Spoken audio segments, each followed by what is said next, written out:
Alrighty folks, and welcome to the Chronicler Podcast channel. Episode 23, The Western Han Dynasty. The Han Dynasty, founded by Liu Bang, is in many ways seen as the pinnacle of Chinese culture, expansion and domination in Asia. An example that later dynasties would always try to emulate. The Han Dynasty, however, was not entirely all sweet roses, as we will soon see. But first, the breakdown of the Han that I'm going to attempt is going to look like this. First, the Western Han, which is today's episode. Second, Emperor Han Wudi, who deserves an episode on his own. Third, my podcast with the Death of the Roman Republic podcaster, where we compare Han China to Imperial Rome. And then finally, the interregnum period, followed by the Eastern Han period. So on with this episode. The Western Han period was between 206 BC and lasted up until 9 AD. In this 200-year period, a lot happened. I spoke a little bit about Liu Bang, or Emperor Gaozu, and how he organised the dynasty in my latest episode. But now it's time to move on from him. I think the best way to really break down the Western Han dynasty, or what was called Xi Han, which means Western Han, it's really just to try and do this in a way where I'm not going to spend all my time talking about Emperor Han Wudi, so I'm going to do it like this. I'm going to talk about poetry, art, and the Shuji by Simation, who was alive at the time of the Han. Now, I could talk about governmental changes, the Silk Road, the military expansion, and the revival of Confucianism that is always associated with the Han dynasty, and especially the Western Han. And you'd be right, all of this did happen in the Han dynasty, and it had a huge impact on Chinese culture and life thereafter.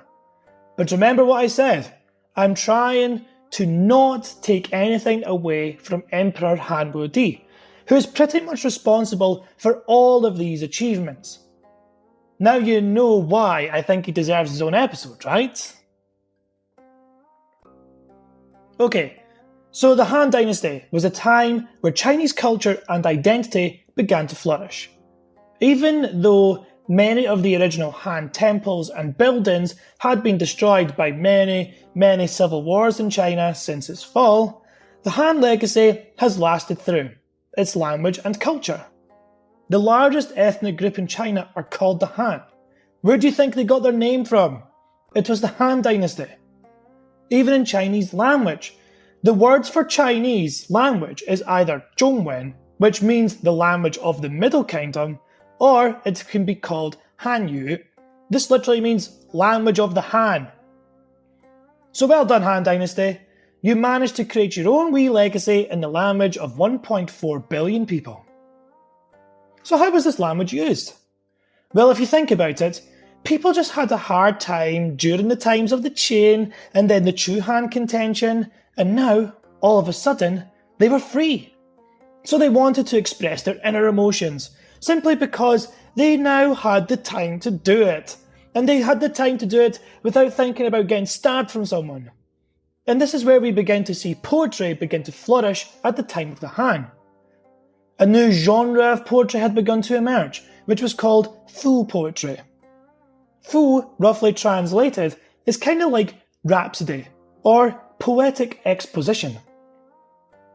These poems were very long, descriptive compositions that were designed to entertain and then became the norm of the day. Around 1,000 of the original Fu actually survive. There were many famous poets around at the time. For example, you've even got the grand historian himself, Simation, who wrote poems alongside a man named Chu Yuan. Chu Yuan was one of the most famous poets of the Han Dynasty. Now, I'm going to speak a little bit about Chu Yuan, one of his famous poems, which is called Li Sao, which literally means the lament.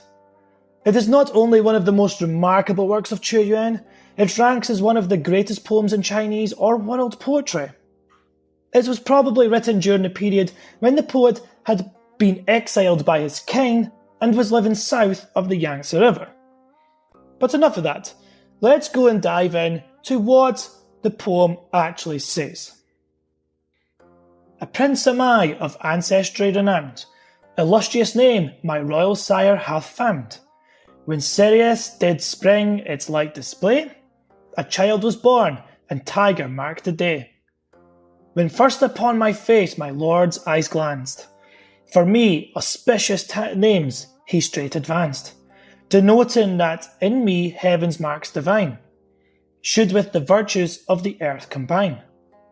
With lavished innate qualities endued, by art and skill my talents I renewed. Angelic herbs and sweet selenias too, an orchid late that by the water grew. I wove for ornament till creeping time, like water flowing, stole away my prime. Magnolias of the glade I plucked at dawn, at eve beside the stream took winter thorn. Without delay the sun and moon sped fast, in swift succession spring and autumn passed. The fallen flowers lay scattered on the ground, the dusk might fall before my dream was found. I had not loved my prime, and spurned the vile. Why should I not have changed my former style? My chariot drawn by steeds of race divine, I urged to guide the king my sole design. And that's just a little short excerpt of this incredibly long poem, by the way. Now, if you want to see the whole poem, you can get it at www.shuren.org. Now I'll say it again, www.shuren.org. Just be sure that when you type it in, it is SHIREN. And of course, I will leave a link to this in the description of the podcast, because this is where I got it from. And I've literally copied and pasted it, so, I don't want to be plagiarising anybody. We're not about that. So now that we have the poetry out of the way, what comes next? The artwork. The artwork of the Han Dynasty can be seen to be a follow-up from those glorious days of the Zhou Dynasty. For example, the use of bronze vessels for ceremonial purposes. However, the Han put their own little twist on it by melding the bronze with gold or silver. Now, what is remarkable about the Han artwork is the amount of detail that's been left behind. For example, no houses from the Han Dynasty have been left standing, but this is obvious just because of how long ago it was and the many civil wars China had after the Han Dynasty. However, through depictions on Han pottery, archaeologists can accurately recreate not only a Han house, but an entire village. Tourists can go to the old Chang'an, or modern-day Xi'an, and find a totally recreated Han village there, and see how the local people live their lives. Now, art comes in many forms. It's not just pottery and painting, but also music and dancing too, which again seen a huge surge in popularity during the Han Dynasty. Again, this was a time of peace and stability, so of course the arts began to flourish. As a result of the Silk Road being opened up, which I'll discuss later on, many instruments were exchanged between the Chinese and their Western neighbours. Lutes, similar to today's Middle Eastern oud oboe type instruments, and metal trumpets. Among those brought from India were long-necked lutes and drums, made their way to China through the Silk Road. These instruments were then used alongside the Chinese instruments already present there, such as the Chinese flute and the zither. Now, of course, all of these orchestras had to be used alongside dancers, and dancing became a big thing in Han China too. The music and the dancing had two categories: court music and ritual music. Now, what these essentially are is music for official matters, so for example, when the emperor was coming to court, and then the ritual music would be music for weddings or funerals, things like that. Alongside these new discoveries being made between East and West, and the sharing of not only instruments, but foods, technologies, and even religions, the Chinese invented their own technologies. However, these crucial new technologies that I want to mention, which is paper and the seismograph, were invented during Eastern Han, so they can be saved for then. But to be fair, this golden age also flourished during the Western Han too. New technologies in science, for example, using herbal medicine, and they took acupuncture to even further than before levels. Furthermore, taking steps in studying chemistry and zoology were all conducted during the Han Dynasty. And now I can be brought onto my last point for this podcast, which is Simechian, the Grand Historian. Simechian was born in around 145 BC and died in around 86 BC.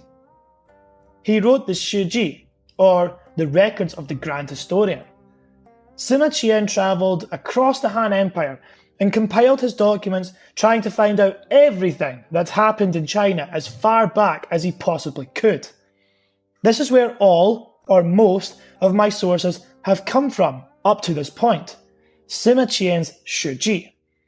The Shuji is incredibly detailed, and it was often said Simation would travel across the country and listen to all the tales of old and document them.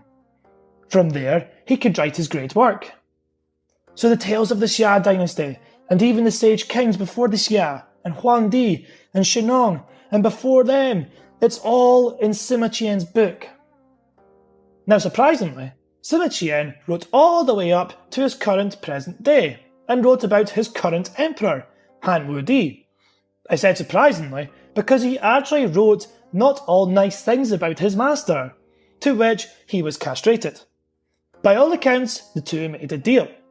Han Di would let him live as a eunuch as long as he could continue his work compiling his history, to which the two agreed.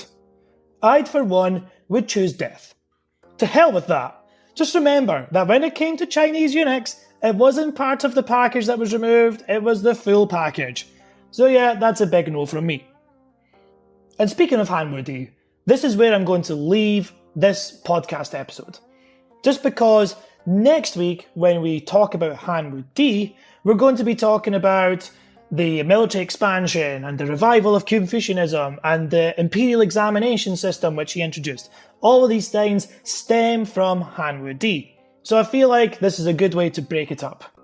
Now, I do hope that you've enjoyed this more unusual episode that I produced, just because I don't really take a lot of time to talk about the arts or poetry or things like that. It's always been about war up until this stage usually. So yeah, I hope you've enjoyed it, and I look forward to seeing you next time on the Chronicler Podcast channel. Thanks for listening.